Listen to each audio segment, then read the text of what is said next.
Belum selesai sama All Eyes on Rafa, sekarang keluar tagline All Eyes on Papua. Sebenarnya ada apa sih di Papua Meja? Sini let's go, mari kita cek. Mungkin kalian udah lihat infografis ini karena lagi viral banget di sosial media. Dan ini sudah dibagikan sampai 820 ribuan orang. Dan kita wajib banget baca apa yang terjadi di Papua ini. Ya memang benar tujuan dibikin All Eyes on Papua biar semua rakyat Indonesia itu buka mata sama apa yang terjadi di Papua sekarang ini. Jadi di sini kalian bisa baca ya. Ada hutan di Papua yang tepatnya di bawah Vendigul Papua yang luasnya nggak main-mainnya, ini besar banget ya, 36.000 hektar atau bisa dibilang separuh luas Jakarta akan dibabat habis dan dibangun perkebunan sawit oleh PT Indo Asiana Lestari. Tapi di hutan tersebut tuh ada yang menghuni namanya masyarakat adat Auyu yang pasti tidak setuju hutannya tuh dibabat. Dari sumber yang gue baca sebenarnya dari tahun 2023 kemarin udah melakukan gugatan tapi ditolak. Tapi mereka semua nggak menyerah, mereka melanjutkan gugatannya ke kasta yang lebih tinggi yaitu ke Mahkamah Agung per tanggal 27 Mei kemarin. Mereka jauh-jauh datang dari Papua ke Jakarta, bayangin, untuk menggugat mencabut izin AMDAL ataupun izin lingkungan dari perusahaan tersebut. Ya, pasti alasan utamanya karena itu memang tempat tinggal mereka, tempat mereka menggantungkan hidup. Dan yang kedua, baca ini deh.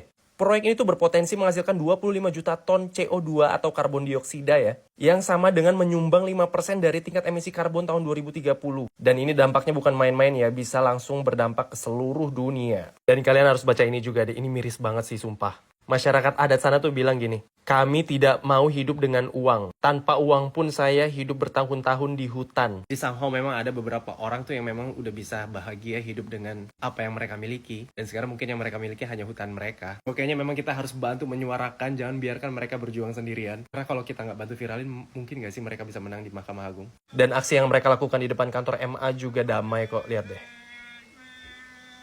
Tempat kami itu ada terancam oleh perusahaan atau investasi perusahaan perkebunan kelapa sawit. Kami merasa terancam. Saya tidak punya sumber kehidupan yang lain sebab saya hidup dari tempat saya, dari tanah saya, dari alam yang ada di sana, hutan saya.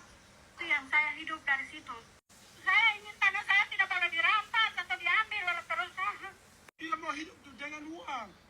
Tapi mau hidup tanpa uang pun saya hidup tahun-tahun di hutan, saya tidak pusing uang, saya bisa hidup. Miris banget kan? Jadi coba ya kita buktikan bahwa Indonesia masih punya hukum yang baik, tidak tumpul ke atas dan runcing ke bawah. Please pantau kasus ini.